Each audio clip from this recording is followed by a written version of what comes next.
All right, let's get this show on the road, everybody. Thank you for coming. I am David Bloom. I'm a media consultant. I do a little work these days with a really cool company in the clean tech space, but I spent a long time writing about technology and entertainment and working for places like USC and MGM and joints like that. And this is a ridiculously distinguished panel. I will let each of them introduce themselves as we talk about Google, Facebook, and the interface with the, I guess, really the rest of the universe and 3D and otherwise, and how their game and social and other components all interface with that and what the opportunities are. Thank you for being here. This is apparently the 3D conference. I didn't quite realize that Digital Hollywood had morphed into a new dimension, but it is apparently there.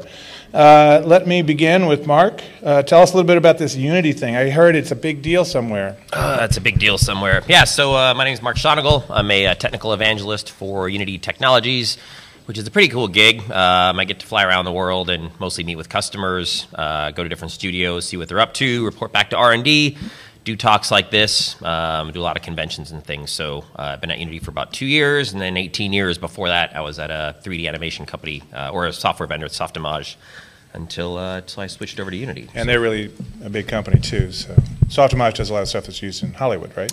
Yes, until sadly the fine folks at Autodesk decided to retire the product. So it was. And thus you're at Unity. And thus I'm at Unity, which is a far, far better place to be. All right. Go ahead. I'm Brett Gerard. I'm the CEO of InView. I got my start in video games, did about 20 titles. And about 15 years ago, read Snow Crash, fell in love with the idea of the metaverse, and immediately went off and started founding a virtual world. And after years of experience in a virtual world, realized that it's really not about place, it's about people, and it's where things change for me about social. And so InView has been around for about 10 years, and we do social 3D, most engagement in this type of space. And we focus on the interaction between people in a 3D space. And so we're always looking at the social components. I'm trying to think what else about the company that's important. Very, very focused on where VR is going, because we see VR as the next logical step for all of the 3D content that we have and the interactions between people.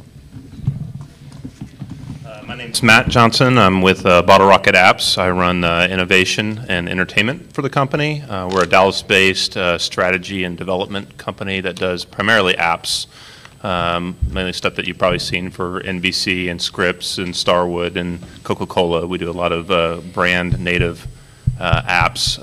I've been a big fan as well, growing up on VR and fiction centered around it, so it's cool to see it kind of come to fruition, at least to some degree.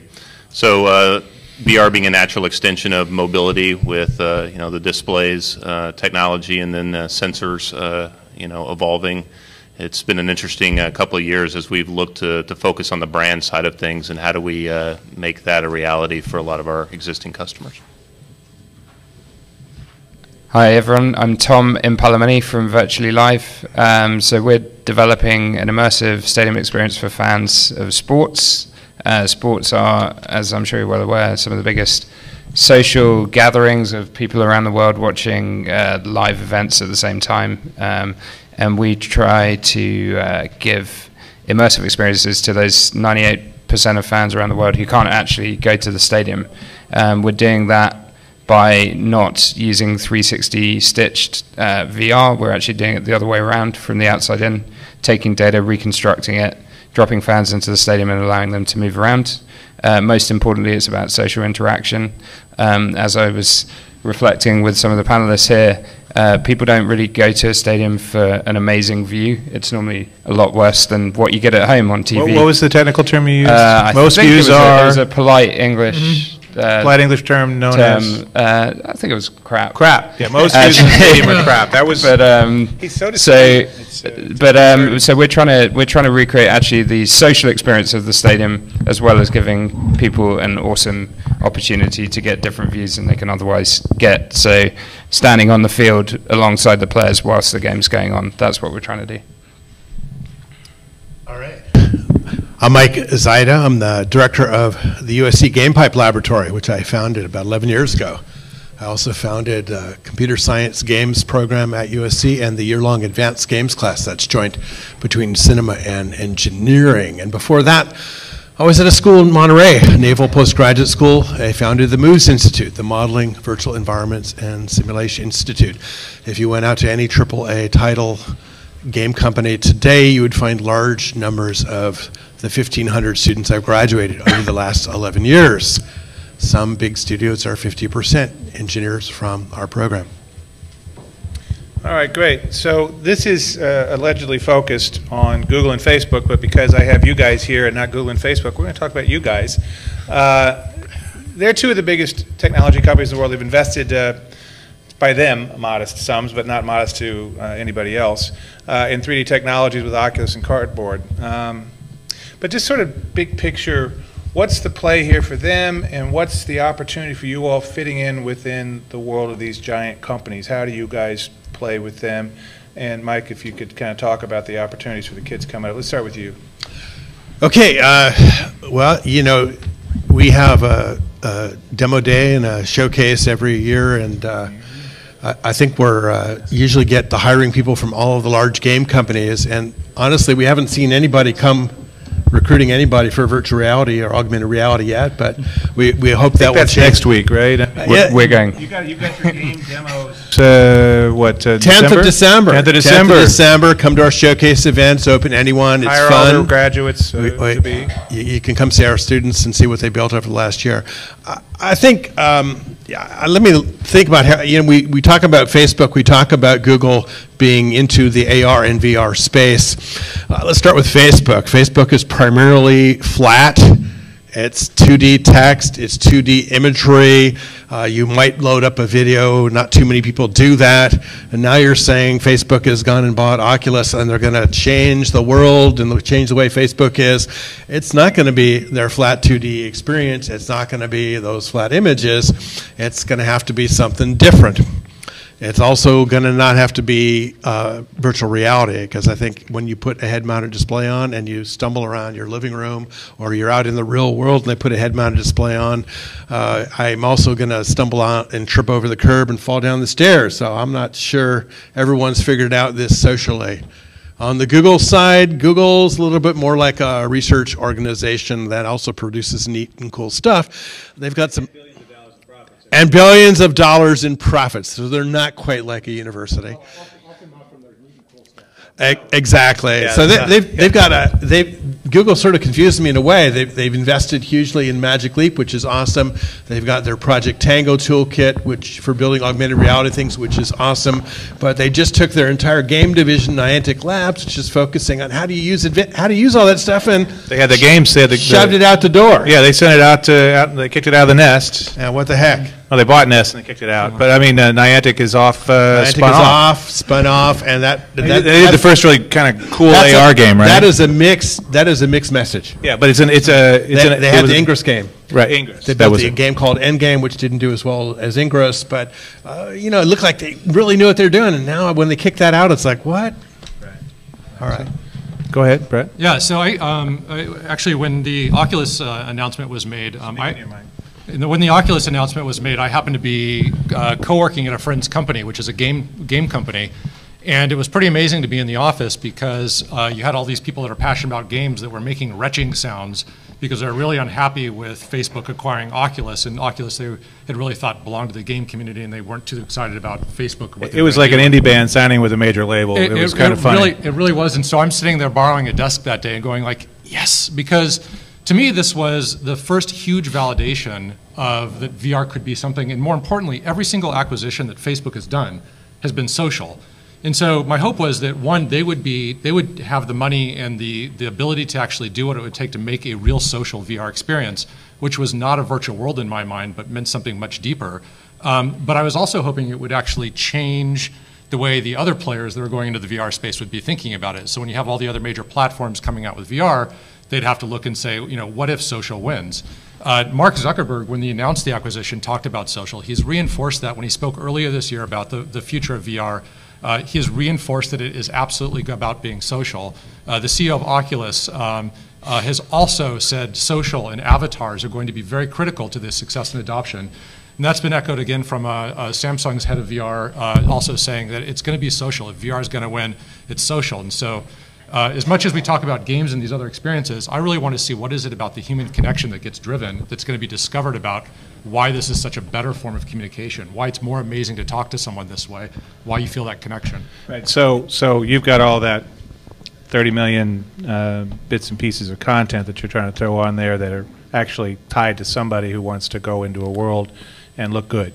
Right. So the different. thing that was exciting for us is we have, we've been around for a long time. We have over 130 million registered customers, 30 million items of content in our catalog. And if someone were to say, hey, we need a unique representation for every single person on Facebook today, we can deliver that. So that's why I was kind of in the corner of this office going like, yes, and why we focused a lot of our technology on opening up an API, actually that works with Unity now, to allow anyone to pull our avatars in and say, I want a unique image that represents me. This begs a question, though, because Facebook's always been about real names for your accounts. Are they going to have real avatars that actually look like you?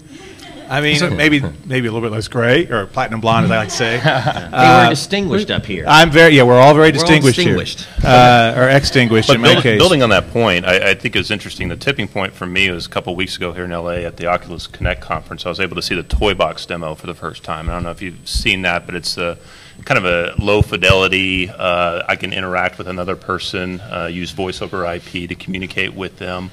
And it was a moment for me where he was asking me to do something in the environment, and I wasn't complying the way I should.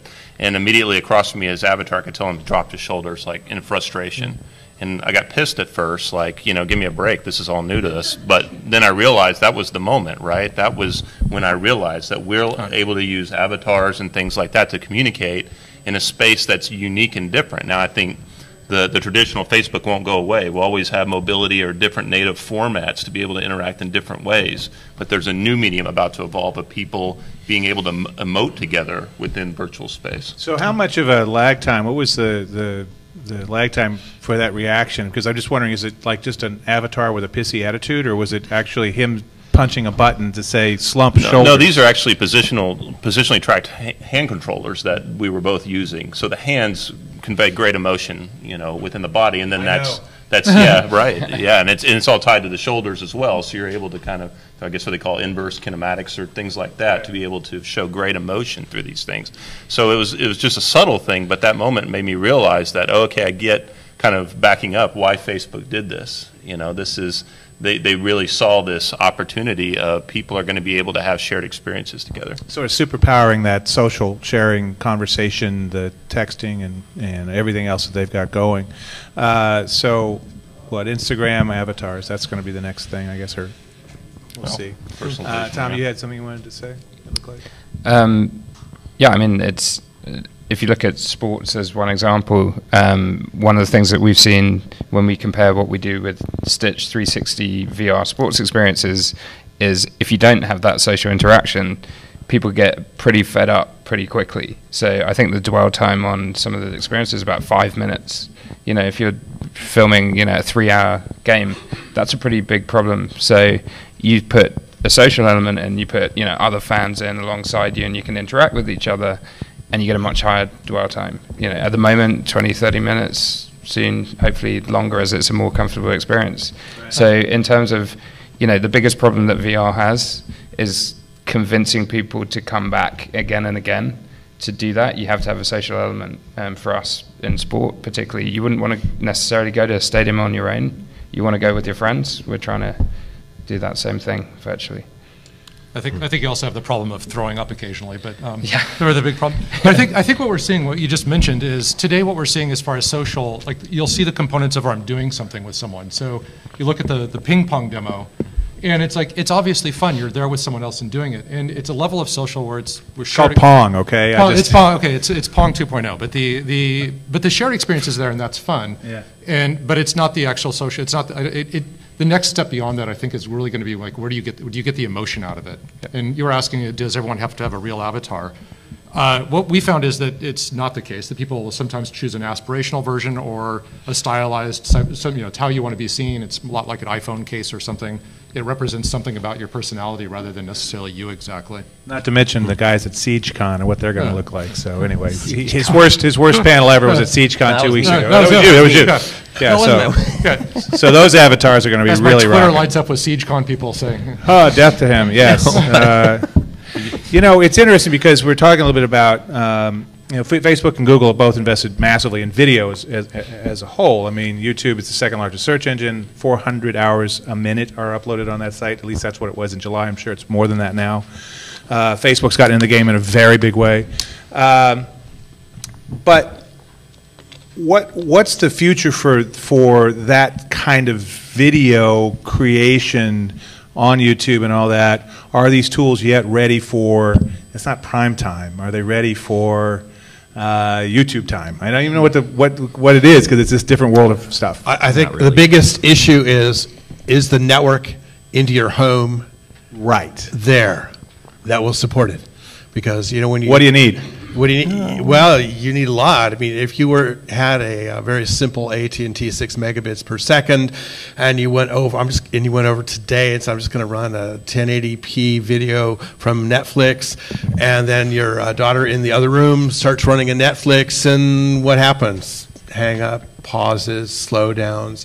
Great majority of Americans have very poor networking speed to their homes. Right. Some of these big cities, San Francisco, Los Angeles, Provo, Kansas City. Exactly. Some of those ones that Google has put in some networking, they can do this.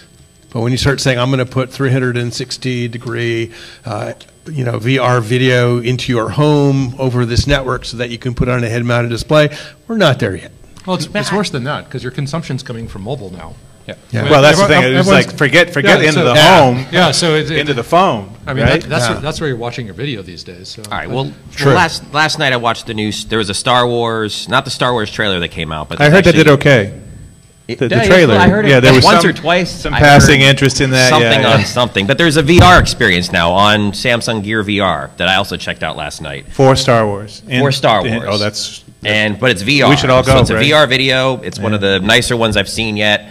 But that's streamed over 4G. So I'm not sure. I don't think the delivery bandwidth is such a big deal. I think it's way more on the capturing side of thing. I mean, but that would have been totally optimized by Samsung, a relatively large and successful electronics company, to work over its own phones and its networks of its partners. No, I don't know. I'm on a 4G connection on AT&T.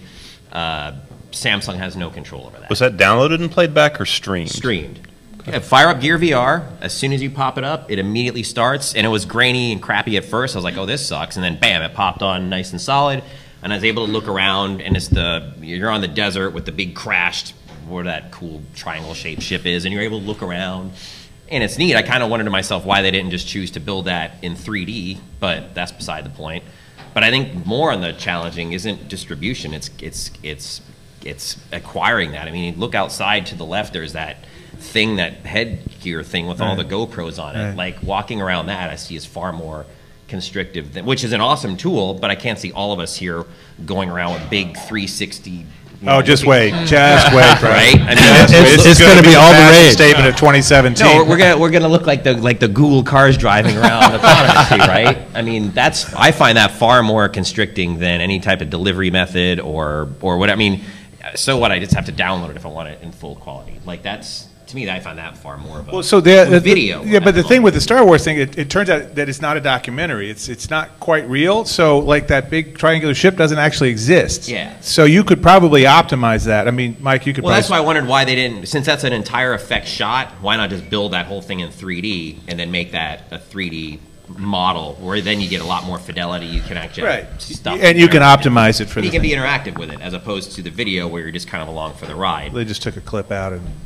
Yeah, Lucas. It was very, very cool. I mean, wickedly cool. I did it, a few times. You're just kind of on a ride going through. But, actually, we can just get back to the first point for just a second. I find VR far more isolating than I find it social at the moment. Like, there is a whole process you have to go through. Like, when I'm at home, I get my little simulator seat. I got to strap myself in. I got to make sure the experience is running right. I got to put the headset on. I got to wipe it down. I got to put my earphones on. Got to turn the rumble seat on. I mean, you have to do all these things to kind of get ready. Whereas when you go to Facebook, you just go and you scroll through all your things. Like. Yeah, I think it's going to be a challenge to find a social. There is a lot of social stuff you can do in VR, but there's also a lot of awesome stuff that you do isolated, where you're in a room, you can't see your friends, you can't see anything. You don't invite your friends over to play VR. and then have them sit and watch you play Space Simulator for a while. Right. They sit, that's and, no sit, fun. they sit and watch and laugh their asses off at you. Yeah, pretty much. At Oculus Connect, I was playing goalie, and I'm sitting there going like this, and I'm wondering what people are thinking I'm doing. I saw you. Like, And I it was saw- hilarious. It was great. But you do that normally, right? I do. you I got sort some. of. I got. And I saw that video on Facebook. It's dang it. It's trending on Twitter too. Tom, sense. yours is an intensely social component. I mean, that's a part of what you do, and Brett will get to you too. But what do you think about that? I mean, 3D in the social space because of the stuff you got to get into to be able to do it. What do you think about that opportunity? I mean, how does that work? So How many I folks think- are getting in a room and watching a game together in 3D? So at the moment, so we focus on small groups of people. Generally, you don't want to be in a stadium full of 60,000 people who can prod you during the game and talk to you. That's not going to be a massively compelling I think experience. that's called Twitch, isn't it? That's called it, pretty much. But it's really sort of close groups of friends within the stadium environment with kind of layered sound and audio. Yeah, see, that sounds cool. That sounds works. cool. If I could call all my college football buddies up and say, "Hey, my team is playing. Yeah. Let's all watch it together." And you can that al- sounds like And you can fun. watch it from different perspectives, so you can Yeah. actually say, "Hey, did you see this?" And and actually one of the I guess the downsides of sporting VR is if you're standing on a field or you're looking in the wrong place, you can miss stuff. So if you're in a social environment, you can kind of feed back I've to always each had other. this amazing dream of when we're able to capture a sporting event, but not using cameras, but using 3D digitizing cameras. So like think of Google Tango, but capturing a sporting event at crazy high resolution, where then you can be anywhere you want, and you know that's going to happen. Yeah. It's just a matter of time. It's a lot of computing that Oh, you're yeah. putting on the field there, and there's a lot of power that has to be there, and a lot of heat this is dissipation years has to away. go. But this is years away. May But- never- So but we- that's the holy grail. So that's what we're doing it the kind of hacked way, which is taking three-dimensional stereoscopically captured data and re-rendering it. Nice. Which is kind of the hack to the full volumetric capture, which would require hundreds of cameras around the stadium and probably so much light that you'd fry the players Well, like I while said, they're it's playing. years from now. So that's It's a few from years now. off. But in terms of you can create an experience that essentially mimics that. And as long as what we find is as long as you embed actual footage alongside it so that it feels real, then you can kind of transport people there. Yeah, and don't get me wrong. I don't think that VR isn't social. It can be social, but it can also be very isolating. So, Yeah. Brett, I think what's that's- I Brett, think yeah? that's- Talk about this a little bit. I think that's going to be one of the challenges, though, because in all of these examples where you can say we can present a great experience, Yeah. the burden of me actually experiencing that right now really is like we're not talking about mobile VR. Yeah. That's going to the batteries on my phone is going to be dead in 3 minutes, and I'm Yeah. going to be on a train with getting robbed while I'm wearing a blindfold, basically. Yeah. Excellent. So these are like I'm at home. I'm sitting down in like my chair. Like I'm putting a scuba mask on. This is a very dedicated, focused time, and it's not something that I casually do. Which Yeah. is, I think, for social to really take off, for it to grow, it has to be like it's part of like every. And this is where I think AR has a much bigger opportunity because AR can be with you and integrated into your real life. Whereas VR is that isolating. I'm blindfolded in public. You're stepping out into another world. Now, Matt, you create a lot of stuff for a lot of companies, and I'm sort of curious about these days. Is there preference more for an AR kind of experience or more VR? I mean, what are you seeing across all these? So, I mean, we kind of feel like the opportunity right now, as we believe the consumer market's going to be relatively slow to adopt because of just either price point or, like you said, you got to be tethered to something. It's a pretty expensive PC. There's still no official hardware out there yet, so there's that. But from a standpoint of looking for what we call blue ocean is in this, there's lots of great companies out there that are be creating entertainment content and gaming. I think the enterprise is really where a unique opportunity is for us, and the Is idea it like training videos? yeah, and things well, like that, or training what is a it? part of that, but the idea that I heard you mention like the U.S. Army type stuff. I mean, Sure. Simulators for airlines, they're the ones who've had the dollars to be able to invest in this technology for years. Medical. We're about to democratize that, right? Yeah.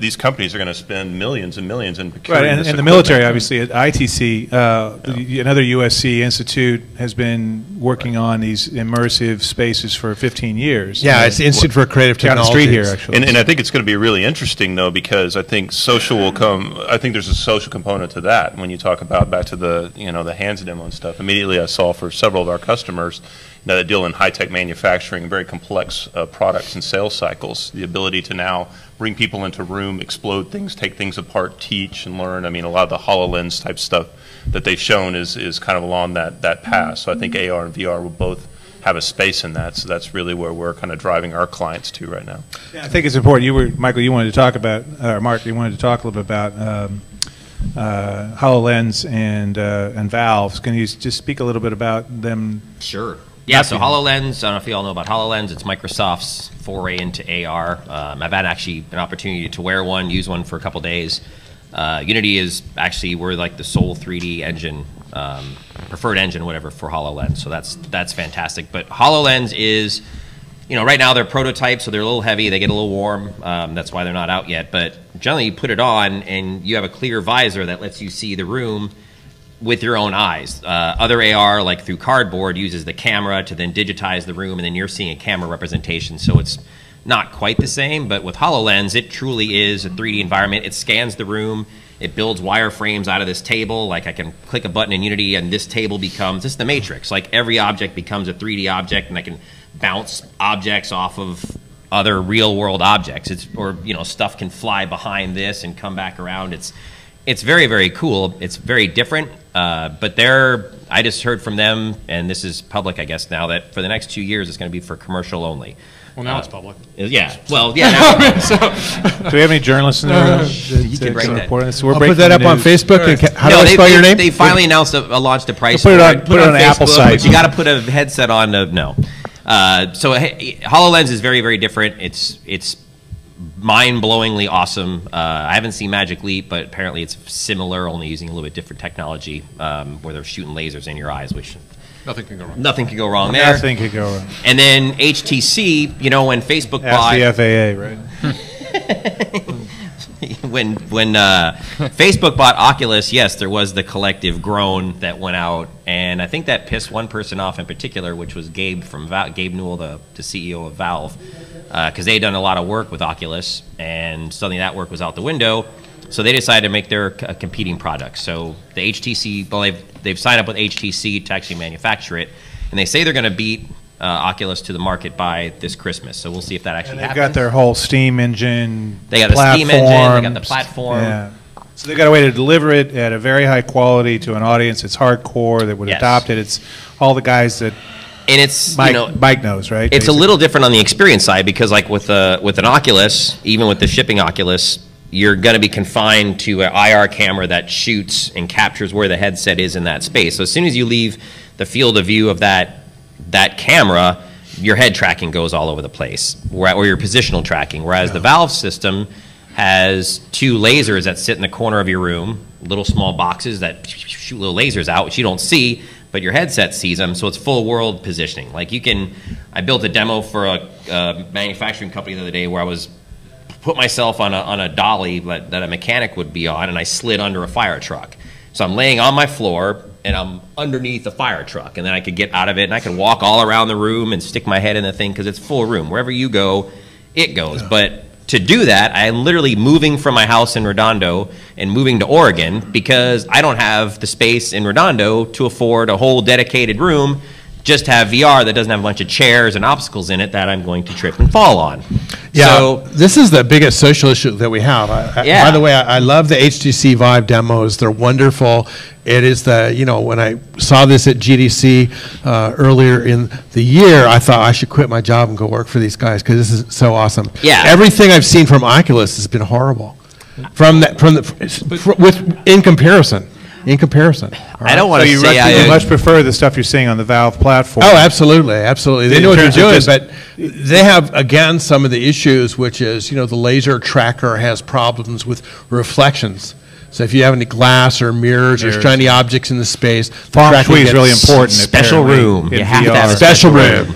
Well, again, we get down to like, how much am I willing to go through to? I mean, the value of the experience has to be so much better to do any of these things. Yeah. I think Or your own holodeck, right? Right. Yeah. You gotta have your I own mean, holodeck. And so the other thing is, like we're talking about availability, is the stuff just doesn't exist, and it doesn't exist even when it does come out. It's not really at a consumer level. Like so, Oculus is, what, $1,500 with hardware and, I mean, for the PC that you need to run it. Man, the PC is crazy. I have no idea where you find a PC that costs that much, but theoretically there's one that you can spend that much on with the. What would the specs be, just to give people an idea? I don't even know. I mean, I can. Is it like a Mac Pro? 980. Oh my gosh, that's entry level. Yeah. You can't run project cars. If I don't have 2 Titan cards running an SLI, I cannot get 75 frames a second, even at mediocre settings. these are not consumer machines. So the Gartner hype cycle is still saying, you know, we're 5 years away from like the peak of consumer for VR. If you Well, this is one of the reasons why I think Valve's actually probably pretty well positioned, because who is Valve sending stuff to? It's guys willing to spend a crap ton of money on lots of games that are already in 3D space. They don't throw up when they go into a 3D space. They shoot things. And or very whatever. expensive graphics cards. And they're upgrading those Very graphics cards every power-hungry. 6 months. They're spending a few thousand on their rigs over time. I mean, that seems like we're getting to it gets us to a part of the market, and an obvious part of the market, the gamers, because you know they're willing to spend the money. yeah, on it's a such spear things. point. But Yeah. when we're saying it's social, when we want to get consumer, when you want to reach everyone, it really does have to be like, what is something that is non-intrusive in my life that gives me additional value from using it, that's also at a price point where I'll buy. And you know, people will say, oh, well, Google Cardboard, and it's like, you know, not. I mean, it's neat. It's like, you know, the first time you've looked at ViewMaster or anything, it's like, but it's not the solution. I'm still not going to be out in public and say, oh, I want to do something social. Hold on. Oh, You know, I saw you on your airplane yesterday with the Gear VR strapped to your face. Yeah. So, and someone had written on my forehead when I took it off. Yes. I was like, what is this? That was me. That was me. I think that's the TV show. You know, America's it's funniest 3D door. VR videos. Which is why it just keeps coming back to AR. Like, if you can imagine something that's not as creepy as Google Glass, that, you know, people are not put off by it so much. Well, that's a low bar. But you can pull it in. You can imagine that, like, there is no overhead to being social with it or to adding something to your environment. That's why I think it has such an advantage. The killer app for that, when I think about it, is actually like something like this is LinkedIn. Because there's nothing. I mean, I would love to be able to walk through a conference and have information saying this is blah blah blah. This is like the Terminator though doing his target acquisition. You right, know? exactly.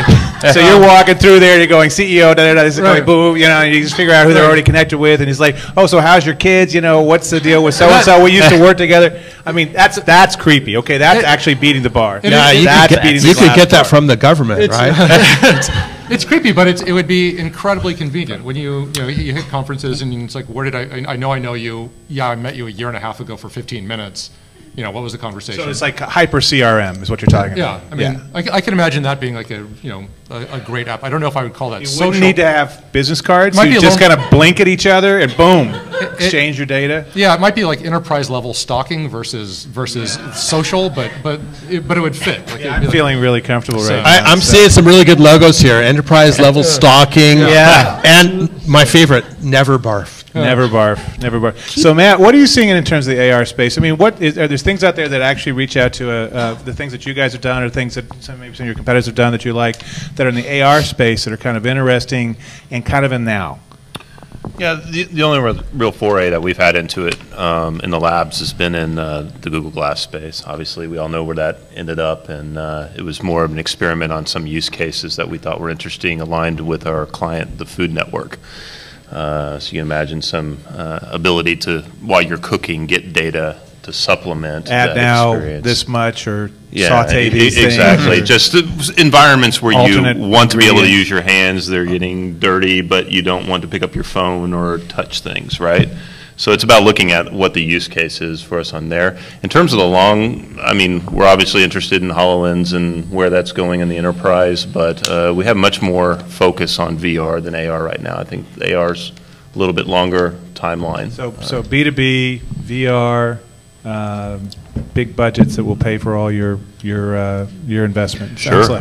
I'll take Okay, all you're that. off Yeah. of that. Yeah. One of the things I think is really important is, we've seen we saw the failure of the Microsoft's Kinect system. And Kinect came out, everyone was very excited about it. And it came out, and it was out for about 24 months, and people played those 5 games that they came with the Kinect. And after 24 months, you couldn't get a student to enroll in the class that told you how to build Kinect games. And I'm a little worried about everybody who's saying our VR system, our AR system is going to be out by Christmas 2015, or heck, even 2016, comes out too early without tracking, or the tracking's not very good. we could be, this industry could be stillborn, right, if it comes out too quickly. So what, I'm interested, the rest of you guys, what are the odds of that happening? Say it comes out by this time next year, just ahead of holiday 2016, in a serious way, maybe with a couple of apps or something that's kind of compelling. Each of you go through and give me your chances, your odds of this sort of falling on its face. Well, I think mobile experience can be done now, which is no wires. You put your phone in it, away you go. That's good. But the better, you can do 50,000 triangles in that 3D image. When I start to see people saying, well, the Oculus, I can do 2 million triangles, but I got this big cable out the back and the hand controller. You look like H.R. Geiger's latest creation. Yeah, there's got to be a second person who's making sure I didn't pull the computer off the desk and onto the floor and turn it into pieces. So I think we are a ways away. I'm obviously a solid believer in the market, but well, virtually you're a solid. So I think there are a number of we're all in. It's going to be huge. So I genuinely believe that it's as much about two things. One, we've touched on before. The hardware friction at the moment is a real pain. Like even for companies like us demoing, any company going to shows like this, you have to carry a 15-pound computer. You have to spend 10 minutes configuring it. That's at some point you're going to have to reset it. All of these are teething problems for a new market, for new technology. Is that going to lead to mass adoption immediately globally? No, there's limitations, but you can give people good experiences through mobile currently, and those frictions will hopefully improve. The second thing is content. So users, you wouldn't buy a console with no games. You can't at the moment. The bank of content for VR is limited because there's only so many companies doing it, and it's still pretty primitive. I think with the investment that people are now putting into the market, it is going to be content driven. But everyone is still looking for those killer apps. I think sport is one of those. There are others, but as long as those experiences are high quality, then that will drive usage.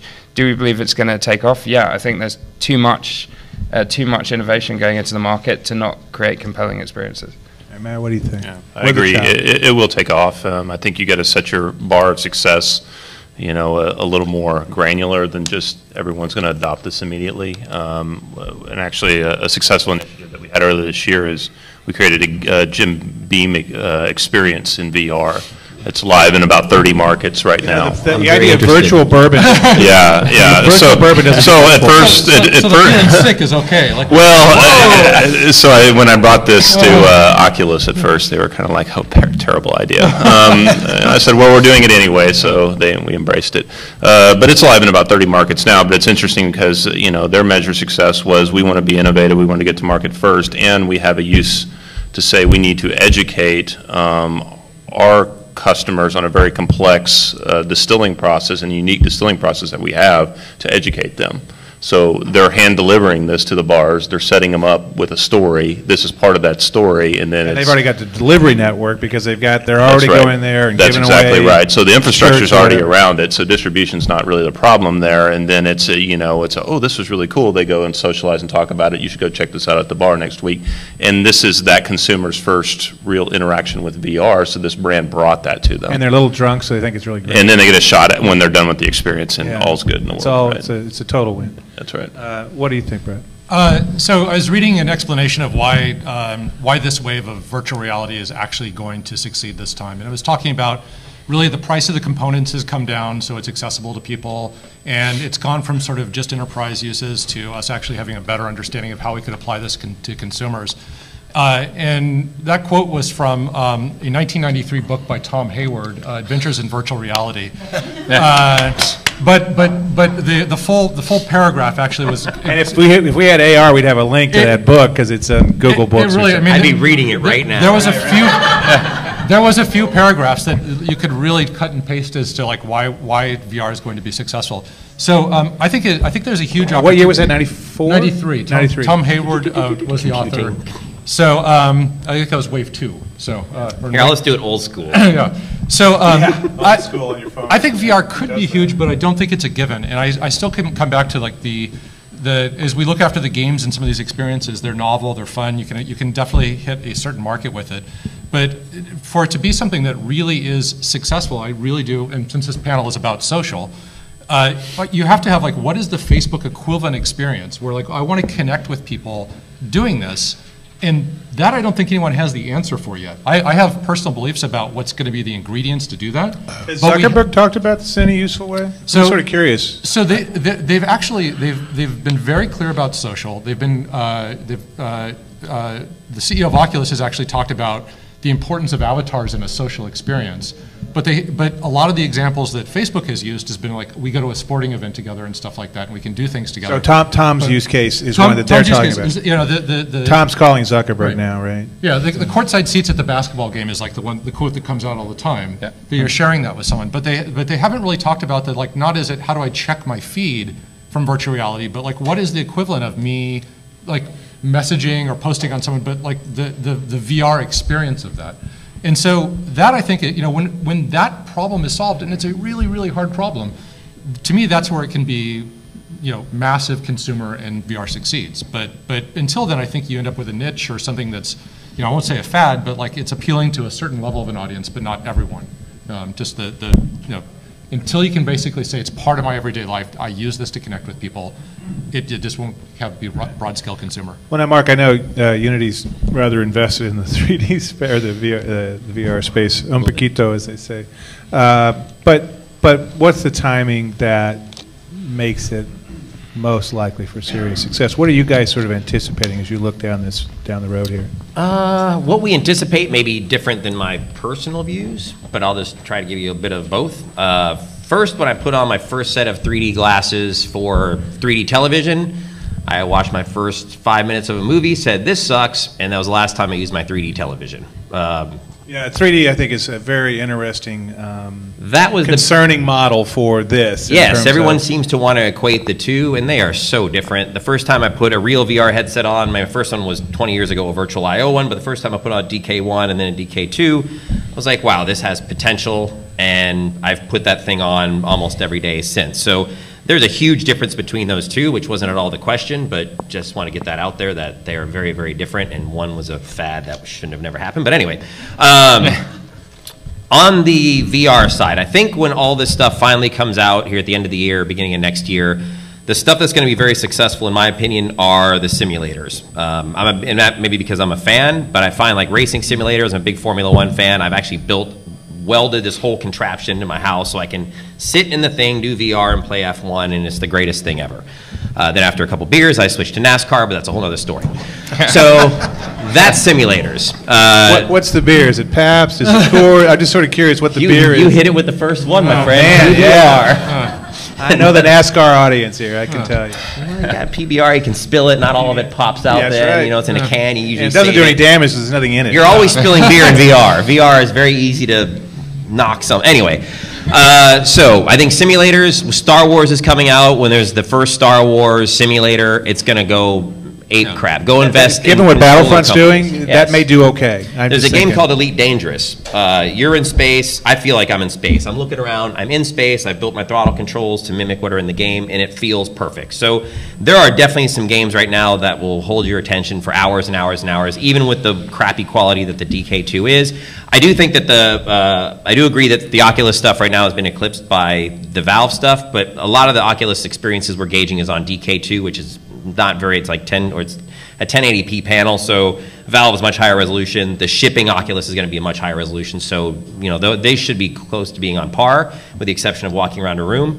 As we get forward, say going forward a year, when hopefully NVIDIA, maybe ATI, if they can ever make a good graphics card, they got to make cards that don't, like, I can't invest $900 cards to run a VR experience well. That's just crazy, but that's what it is right now to run some of these games at the right frame rate. You have to hit 90 frames a second at a very high resolution panel, 2560 by whatever, multiplied by 2 because you have 2 cameras rendering it, 2 cameras rendering the shadows. I mean, the overhead is way, way, way more than just rendering on a flat screen. So hopefully everyone understands that's part of the problem with the hardware spec.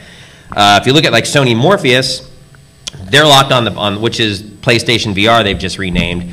That's going to be very compelling because everybody has the same platform. Kind of like when you're developing for Gear VR, you know what everyone's going to have, so you can alter your game to lock on at 90 frames a second and just dial down the graphics until you get it to that point. Whereas when you're developing for a PC, who knows what they're going to be running on, so you have to make all these different things, you know, like we've always been on a PC, making the game tailored to your hardware.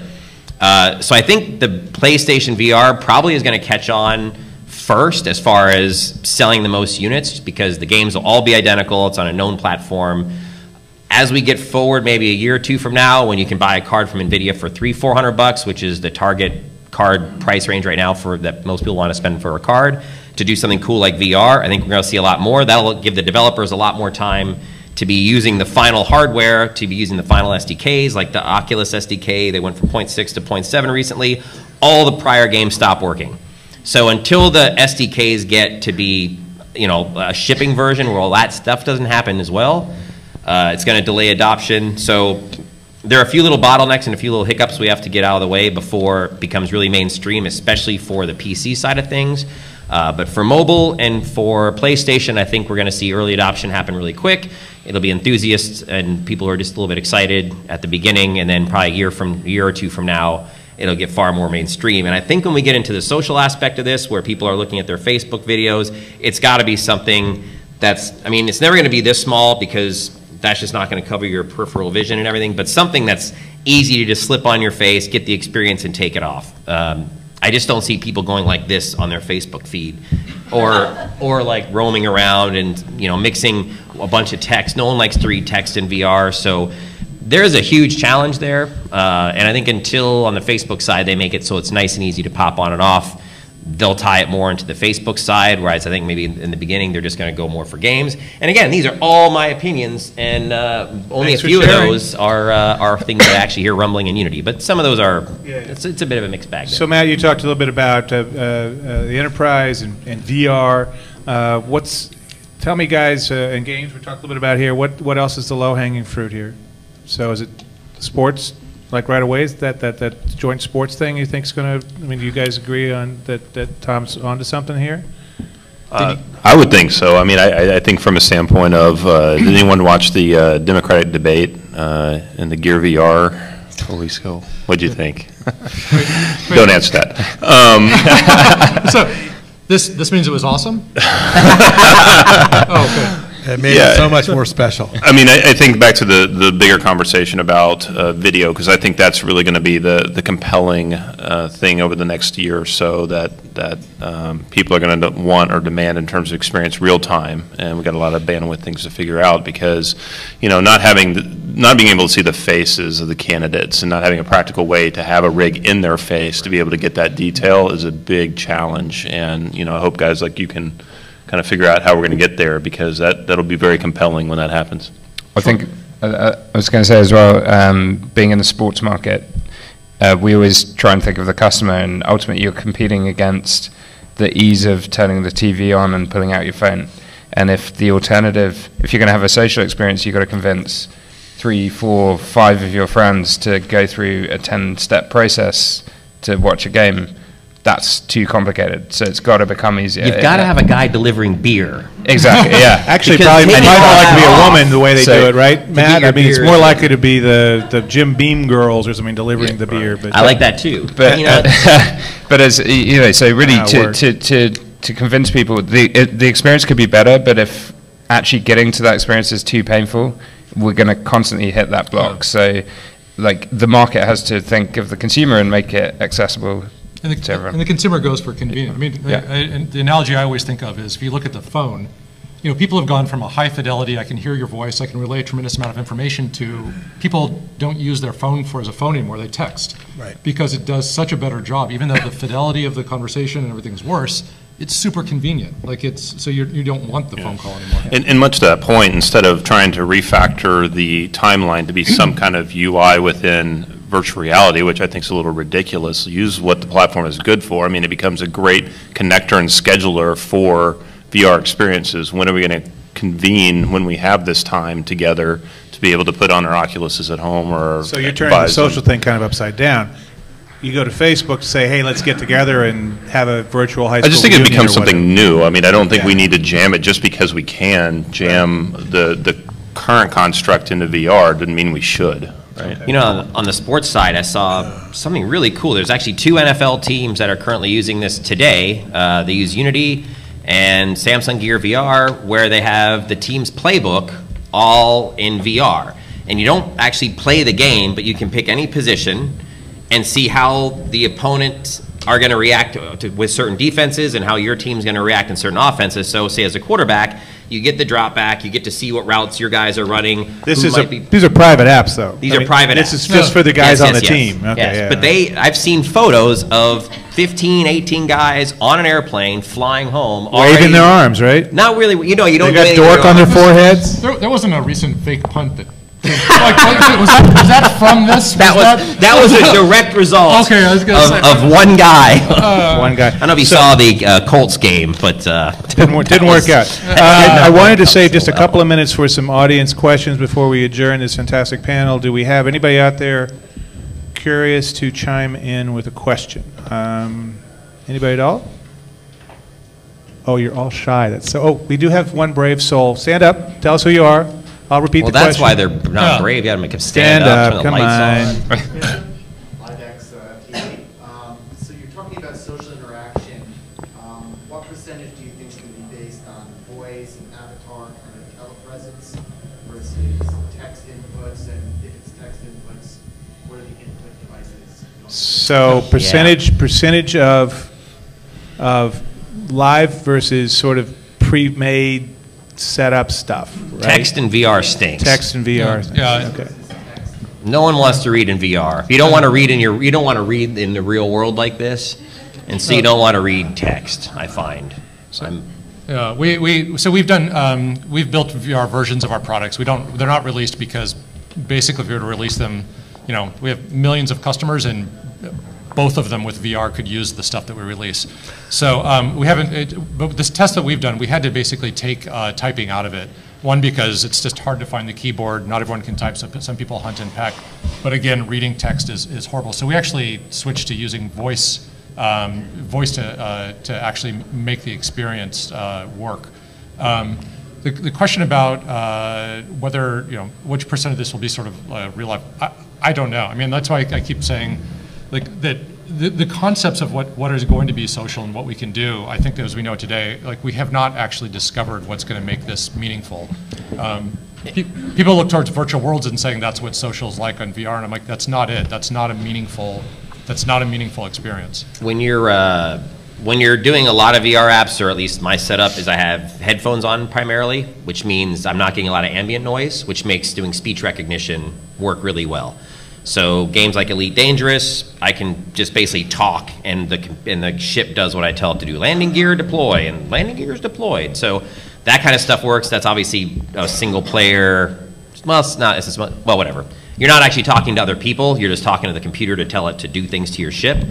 But I can still see a similar thing where it's true voice as opposed to people trying to text. As soon as you break immersion, pick your headset up and start to type, it really does that break immersion thing, which stinks. I also think it matters as to the context. So if you're hanging out with your friends, you definitely want people to know your voice. Yeah. So InView is a lot about meeting new people. It's anonymous, and a lot of times people want that layer of protection. So when they're out meeting people, they don't want to relay too much information. So the avatar is really helpful for saying, this is how I want you to see me, and people can choose to choose to relay as much as they want. And so when we've had voice in our regular product, we found some people didn't want to use it because they didn't want people to sort of think they have a funny voice or anything else until they were more comfortable with them. Okay, one last question. Stand up. Stand up. Stand up. Stand up. Tell us who you are. Samir Gupta, Gulfstream. A lot of these technologies and games proliferate through sharing key moments. And so, for example, Farmville or whatever it is. How do you see VR and AR creating those shareable moments? In what form, and how do they move to current social networks? How do you share the shareable moments out of VR and AR? What's the function going to be? I would think it'd be no different than what you've got in PlayStation now. You just click, or Destiny, you click a button and it says, here's a screenshot, and you can throw that up, or you're on Twitch and they can follow. But what do you guys think? How are these moments going to get captured and shared, particularly on Facebook? I don't think we know. I mean, right now you're out with your friends and you all take a big, a selfie picture of everyone you're with and you post it on Facebook, and a year, 2, 3 years later, Facebook comes up and says, here's an old moment, would you like to reshare it? What is it? I'm interacting with someone in a 3D world, and what am I sharing? Is there a standard codec that I record that experience in some way, shape, or form? Maybe. Which has inherent problems in itself. If you think about, even if you record the environment and you play it back for someone, false velocity and things like that is going to create that vomit effect. Yeah, so, they're not gonna know what it is. They're not gonna be into it like you were. It's something that's in the moment. We're gonna have this experience, and there's no way to capture it right now. And vomiting in social, unless it's a college thing. I mean, unless it's the that is a long tradition, is what I was going Right. to say. I mean, That's a it goes great way idea. back. Not just college. I've done a lot of field research in this area. Anyway, so thank you very much, panel. I think we're going to wrap it up right now and give everybody a minute to come up and exchange cards and harass these guys and all that. Thank you, guys.